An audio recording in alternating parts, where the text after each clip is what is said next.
Selamat pagi untuk kita semua. Selamat pagi. Apa kabar hari ini? Luar biasa. Aku diberkati, kamu diberkati, semua diberkati. Terima kasih. Teman-teman dan umat sekalian, mari kita memulai pendalaman APP kita pada pekan ketiga dengan tema pertobatan merombak solidaritas palsu. Untuk itu, kita berdiri, kita buka dengan lagu pembuka. Puji syukur 887.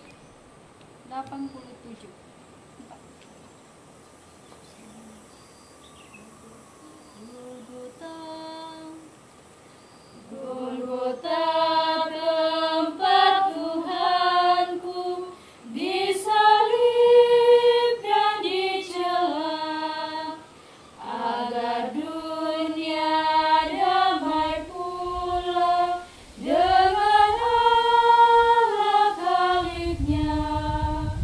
Dari sanalah mengalir sungai kasih karunia bagi orang yang berdosa yang memandang Golgota.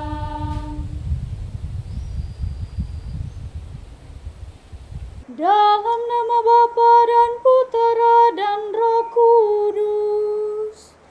Amin.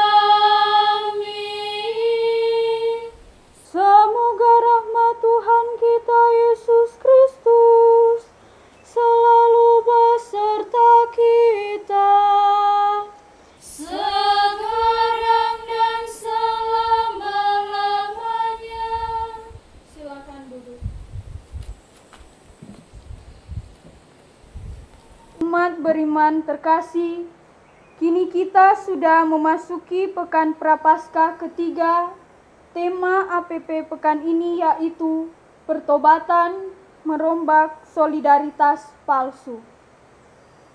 Kita mau menata kehidupan beriman kita, terutama agar semakin searah dengan rencana dan kehendak Bapa. Kita mau mengubah cara hidup kita yang selama ini terlihat baik, dipuji, disukai banyak orang, namun sebenarnya cara hidup seperti ini adalah cara hidup yang tidak sesuai dengan kehendak Tuhan. Kita mau kembali ke jalan Tuhan, membangun solidaritas yang ditunjukkan Yesus kepada kita. Kalau selama ini kita bertopeng dengan sikap solidaritas palsu, mari kita kenali dan rubah. Misalnya, kita sering berpikir bahwa martabat kita akan menjadi mulia ketika kita mampu menyelenggarakan suatu perayaan besar, mewah dan meriah, serta dihadiri oleh banyak orang meskipun sebenarnya realitanya kita tidak mampu. Banyak orang buat pesta dengan dalih bahwa perasaan tidak enak kepada tetangga dan kenalan.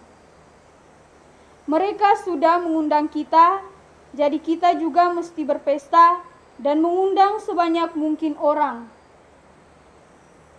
Ada karena gengsi dengan prinsip, biar resesi, mar resepsi jalan terus. Biar kalah nasi, asal jangan kalah aksi. Atau biar bak utang, yang penting makan babi utang. Bapesta dulu, dana sekolah nanti berikut. Asikwa yang bayar utang bukan ngoni, torang. Semua alasan ini adalah alasan yang bersifat solidaritas palsu yang mengotori dan merendahkan martabat kita sebagai anak Allah. Karena itu, mari kita bertobat dengan merombak berbagai kebiasaan keliru ini. Kita berdiri, kita buka ibadat pendalaman APP kita dengan doa pembuka. Marilah berdoa.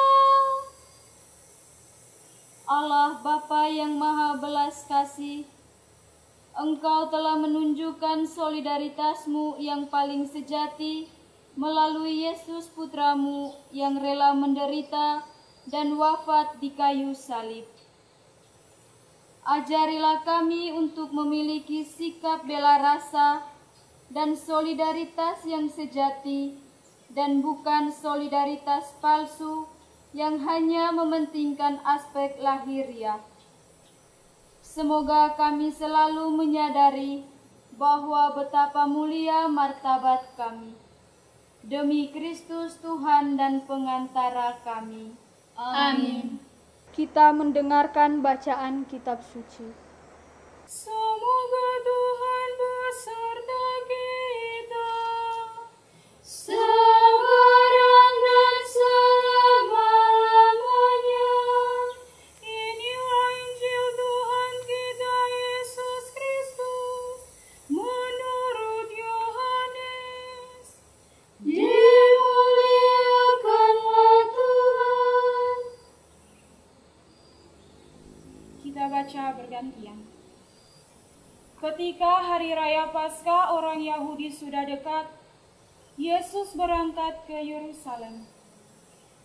Dalam bait suci didapatinya pedagang-pedagang lembu, kambing, domba, dan merpati, dan penukar-penukar uang duduk di situ. Ia membuat cambuk dari tali lalu mengusir mereka semua dari bait suci dengan semua kambing, domba, dan lembu mereka. Uang penukar-penukar dihamburkannya ke tanah dan meja-meja mereka dibalikannya. Kepada pedagang-pedagang merpati, ia berkata, "Ambil semuanya ini dari sini. Jangan kamu membuat rumah Bapakku menjadi tempat berjualan." Maka teringatlah murid-muridnya bahwa ada tertulis, "Cinta untuk rumahmu menghanguskan aku." Orang-orang Yahudi menantang Yesus, katanya, "Tanda apakah dapat engkau tunjukkan kepada kami bahwa engkau berhak bertindak demikian?"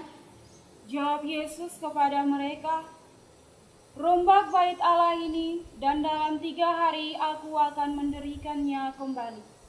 Lalu kata orang Yahudi kepadanya, 46 tahun orang mendirikan bait Allah ini, dan engkau dapat membangunnya dalam 3 hari?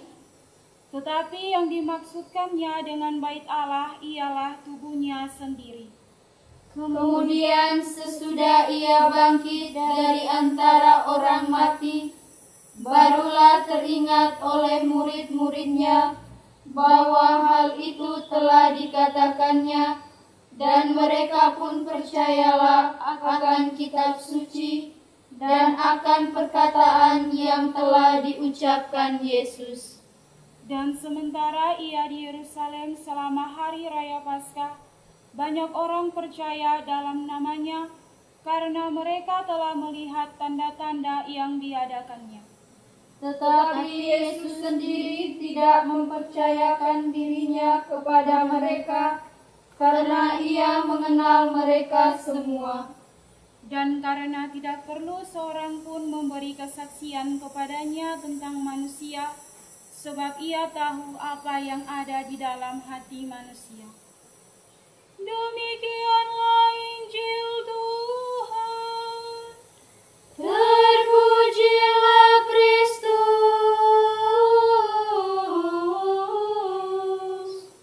Silakan duduk.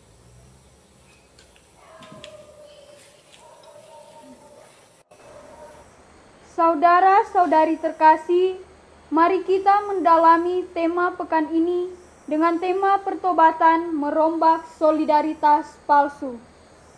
Dengan pendekatan apresiatif inquiry melalui metode 4 langkah. Langkah yang pertama, discovery atau penemuan, dream atau mimpi, desain atau rancangan, dan yang terakhir, destiny atau menentukan kegiatan. Mari kita ingat pengalaman kita tentang puasa dan solider.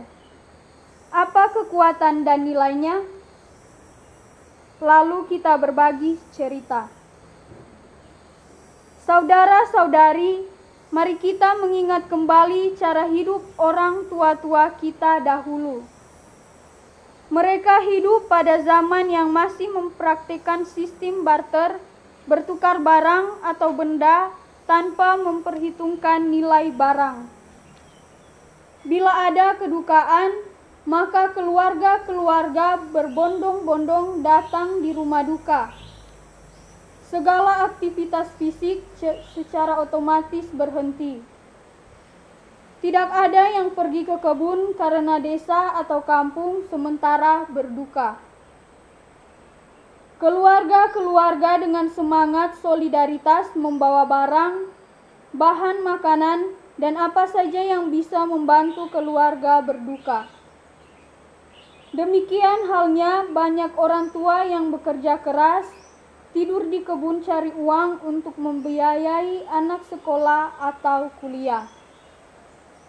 Bagi mereka, sekolah jauh lebih penting daripada pesta. Bagi orang tua dulu, biar hidup sederhana, hanya makan ubi dan pisang, anak harus sukses. Ketika tiba waktunya untuk beribadat, yaitu hari Minggu, maka mereka akan mengarahkan perhatian mereka ke gereja. Tidak ada aktivitas di kebun. Yang tinggal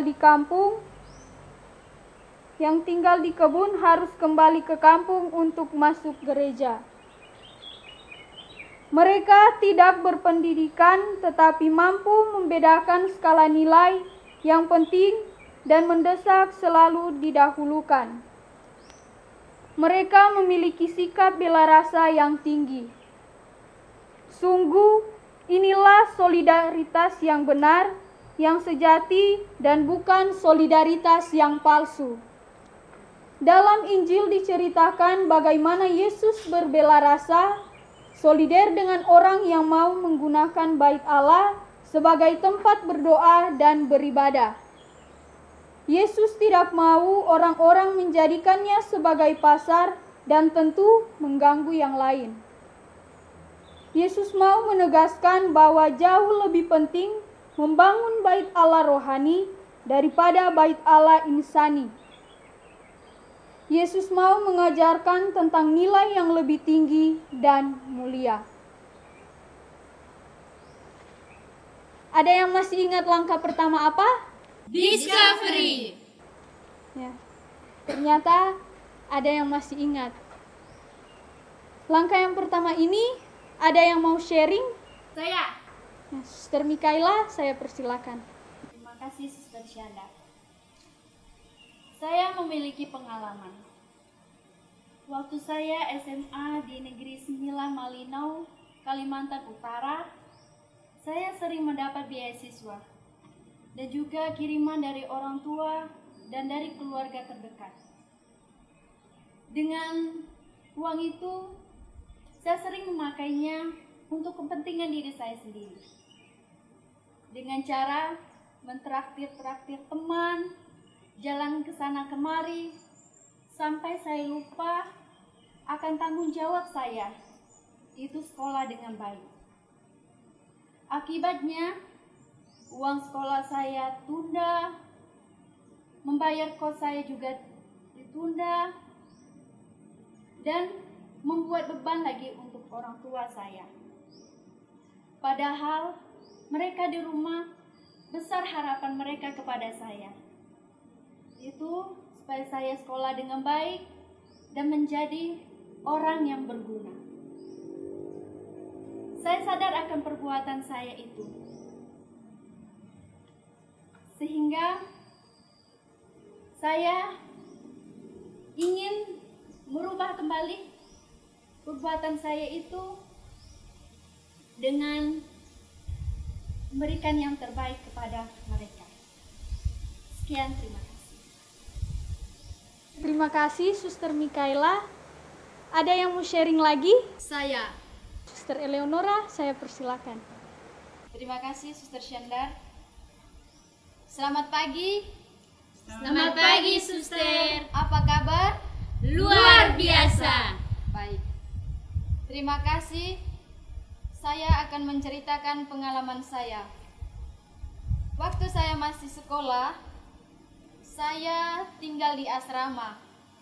Dan di asrama banyak teman-teman saya yang memegang HP yang canggih dan mahal. Karena saya gengsi, saya memberanikan diri untuk membohongi orang tua saya dengan cara mengirimkan uang untuk membayar uang sekolah. Tetapi uang itu saya gunakan untuk membeli HP yang mahal dan canggih dari teman-teman saya. Setelah saya memiliki HP itu, saya dipuji-puji oleh teman, dan saya merasa senang dan bangga. Lalu saya lupa bahwa orang tua saya sangat menderita mencari uang, mengorbankan waktu dan tenaga mereka untuk mencari uang sekolah saya. Karena besar harapan orang tua saya untuk saya, agar saya bisa menjadi orang yang sukses. Terima kasih, itu dari saya. Terima kasih, Suster Eleonora. Seandainya kita punya prinsip seperti orang tua-tua dulu, solider dengan peristiwa duka di kampung, menguduskan hari Tuhan dengan masuk gereja, dan tidak melakukan pekerjaan yang dilarang, dan tidak melakukan pesta pora demi gengsi. Pasti keluarga kita menjadi keluarga Allah sejati, hati kita menjadi bait Allah yang terjaga. Mari kita menentukan apa yang mau kita rubah sebagai bentuk pertobatan dan cita-cita atau mimpi kita ke depan. Ada yang masih ingat langkah kedua apa? Dream. Ya, betul sekali. Ada yang mau sharing dengan langkah yang kedua ini? Saya. Suster Marcella, saya persilakan. Terima kasih. Saya mempunyai mimpi. Mimpi yang saya dambakan sebagai seorang religius dalam kongregasi Suster-Suster Dina Santo Yosef, yaitu hidup dalam kesederhanaan. Di sini saya melihat hidup dalam kesederhanaan itu bukan berarti kita miskin, memiliki sepatu yang robek, baju yang robek, baju yang kumal. Tidak. Hidup dalam kesederhanaan itu berarti saya melihat bahwa di dalam kehidupan saya, mulai dari pola hidup saya dalam menjaga barang-barang yang saya miliki. Itulah yang saya ingin ke depannya, agar saya sebagai seorang religius semakin menghayati apa dan makna hidup dalam kesederhanaan. Terima kasih. Terima kasih Suster Marcella. Mimpi Suster sangat bagus sekali. Ada yang mau sharing lagi? Saya. Ya, Suster Inviolata, saya persilakan. Halo teman-teman. Hai. Apakah masih semangat? Masih. Baik, terima kasih. Mimpi saya ke depan, saya berharap untuk seluruh umat Katolik harus menghargai dan menghormati pengorbanan orang lain.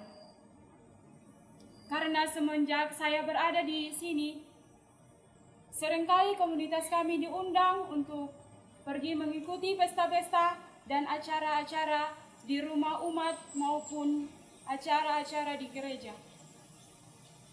Seringkali saya melihat banyak umat yang membuang-buang makanan. Mereka mengambil makanan melebihi kemampuan mereka yang bisa mereka habiskan, sehingga makanan-makanan sisa itu dibuang begitu saja. Padahal banyak saudara-saudari kita di luar sana masih membutuhkan makanan-makanan tersebut. Pertanyaan saya, apakah kita masih peduli terhadap kebutuhan mereka?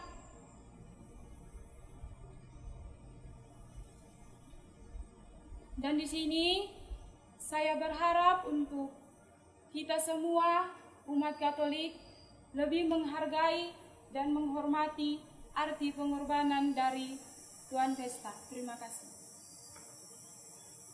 Terima kasih Suster Inviolata. Mimpi Suster sangat bagus. Nah, dan untuk mewujudkan mimpi-mimpi dari para suster perlu ada rancangannya. Bagaimana kita merancangnya? Nah, ada usulan mungkin dari para suster untuk mewujudkan mimpi-mimpi dari para suster kita dan umat sekalian supaya bisa terlaksana dengan baik. Saya. Suster Eleonora, saya persilakan. Terima kasih.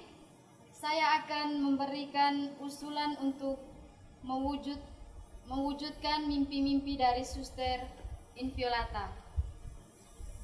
Usul saya, kalau kita diundang oleh umat untuk mengikut suatu acara, kita harus mengambil makanan dan harus menghabiskan makanan yang telah kita ambil itu. Terima kasih, itu dari saya. Terima kasih Suster Eleonora. Ada yang mau kasih usul lagi untuk mimpi-mimpi dari para suster? Saya. Suster Mikaela, saya persilakan. Saya mau mengusulkan khususnya bagi mimpi Suster Marcel. Hidup dalam kesederhanaan. Bagi saya mau berikan kepada suster, yaitu jika kita mendapat baju atau mendapat barang dari orang lain, hendaklah kita menggunakannya dan bersyukur karena kita diberi, dan menggunakannya dengan baik dan menghargainya. Itu usul saya. Terima kasih. Terima kasih Suster Mikaela. Kita sudah merancang mimpi-mimpi dari para suster kita. Sekarang kita mau agar supaya mimpi-mimpi dari para suster menjadi aksi nyata secara konkret. Ada yang mau kasih usul dari para suster agar mimpi-mimpi, cita-cita dari para suster kita bisa terwujud dengan aksi nyata? Ada? Saya persilakan. Saya. Suster Inviolata.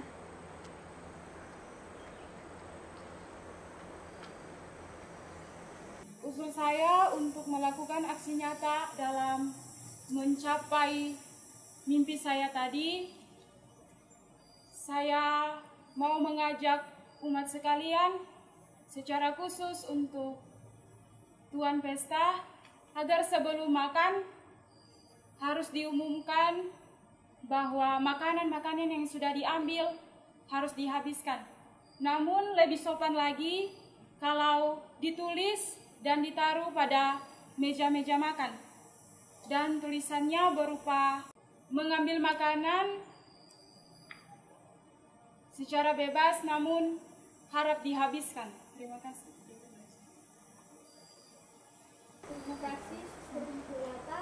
Terima kasih untuk kita semua. Semoga mimpi-mimpi dari para suster bisa terwujudkan. Saya mengundang kita berdiri, kita masuk pada doa umat.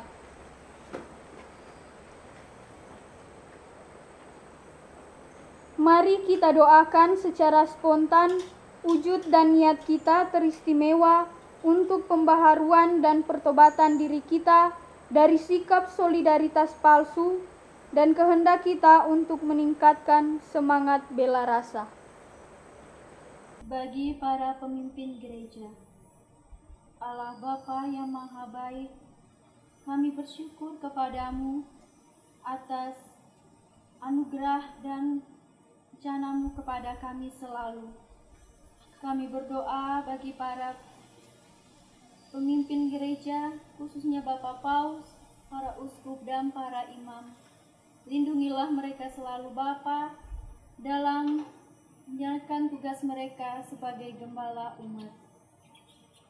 Marilah kita mohon, kabulkanlah doa kami ya Tuhan. Bagi kongregasi Suster-Suster Dina Santo Yosef Manado, ya Allah yang Maha Baik, kami mohon berkat-Mu untuk kongregasi kami. Berkatilah seluruh usaha dan rencana dari kongregasi kami, agar semuanya dapat terlaksana sesuai dengan kehendak-Mu. Kami juga mohon berkat-Mu untuk Dewan Pimpinan Umum kami dan seluruh anggota kongregasi dimanapun kami berkarya. Semoga melalui kehadiran para suster kami, para umat-Mu selalu mengalami cinta kasih-Mu yang begitu besar dalam kehidupan kami. Kami juga mohon segarkanlah kongregasi kami dengan benih-benih panggilan baru. Marilah kita mohon, kabulkanlah doa kami ya Tuhan. Bagi orang yang menderita, ya Bapa yang berbelas kasih, kami mohon tunjukkanlah belas kasihan-Mu bagi orang-orang yang menderita. Berikanlah rahmat, kekuatan, dan kesehatan yang tetap dalam menjalankan kehidupan mereka setiap hari. Ya Bapa, kami juga mohon curahkanlah pula cinta-Mu untuk mereka, agar mereka semakin diperteguh dan dikuatkan oleh Roh Kudus-Mu. Marilah kita mohon, kabulkanlah doa kami ya Tuhan. Bagi para pemimpin negara, Allah yang Maha Kuasa, kami mempersembahkan para pemimpin negara kami. Semoga Engkau menganugerahkan rahmat Roh Kudus-Mu serta kebijaksanaan, agar mereka mampu menciptakan kedamaian dan ketentraman di tengah masyarakat. Marilah kita mohon, kabulkanlah doa kami ya Tuhan. Mari kita menyatukan semua doa-doa, permohonan kita, niat-niat baik kita dan mimpi-mimpi kita. Dan kita berdoa doa yang diajarkan Kristus kepada kita sambil bernyanyi. Bapa kami di dalam surga, dimuliakanlah nama-Mu, datanglah kerajaan-Mu, jadilah kehendak-Mu di bumi dan di surga. Berilah kami rezeki pada hari ini. Ampunilah dosa kami, seperti kami pun mengampuni yang bersalah kepada kami. Jangan masukkan kami dalam cobaan, tapi bebaskan kami dari yang jahat. Sebab Tuhanlah Raja yang mulia dan berkuasa untuk selama-lamanya. Amin, amin, amin. silakan duduk, kita lanjutkan dengan kolekte sambil diiringi dengan lagu. Puji syukur 490.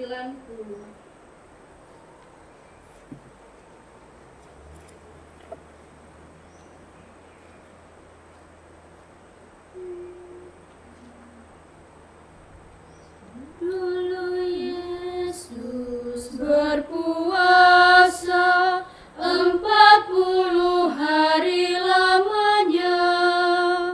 Ia pun merasa lapar, si penggoda datang katanya, bila kau putra ilahi, batu ini jadikanlah roti. Jawab Yesus sabdanya, hidup tak hanya dengan roti.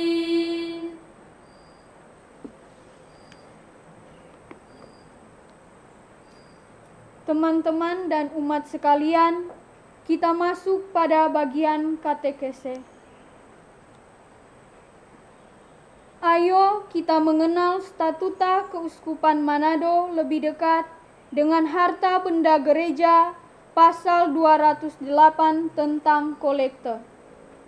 Pasal yang pertama, kolekte adalah semua uang yang didapat dari pengumpulan dana atau derma dalam perayaan Ekaristi dan ibadat sabda di paroki-paroki, stasi-stasi, wilayah rohani, kapela-kapela, dan kelompok kategorial. Pasal yang kedua, pada prinsipnya dalam setiap perayaan Ekaristi dan ibadat sabda, pengumpulan kolekte hanya satu kali. Pasal yang ketiga, di samping kolekte pertama, dijalankan kolekte kedua dengan intensi untuk dana solidaritas antar paroki dan pendidikan calon imam. Pasal yang keempat, untuk mengadakan kolekte lain dengan intensi lain harus mendapat izin tertulis dari Uskup Manado. Pasal yang kelima, kolekte yang dikumpulkan dari perayaan Ekaristi dan ibadat sabda dimasukkan dalam kas paroki di mana perayaan tersebut diadakan, kecuali Keuskupan Manado menentukan lain sesudah meminta pertimbangan Dewan Keuangan Keuskupan.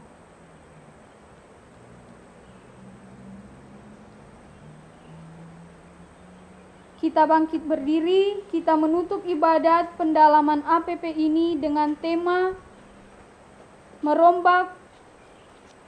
Pertobatan merombak solidaritas palsu. Untuk itu, kita tutup dengan doa penutup. Marilah berdoa bersama. Ya Yesus Kristus, Engkau sendiri telah menunjukkan bela rasamu kepada kami agar kami selamat.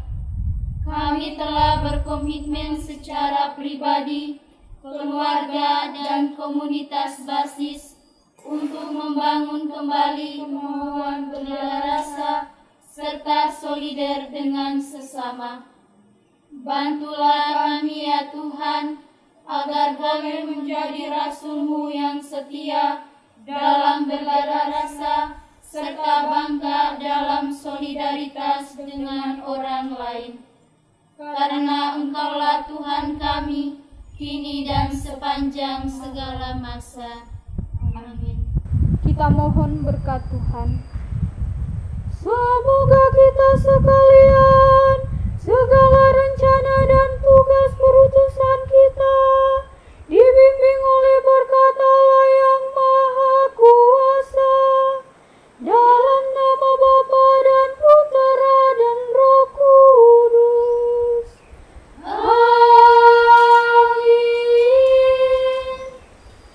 Lagu penutup Puji Syukur 481. Hanya debulah aku di alas kaki-Mu Tuhan. Haus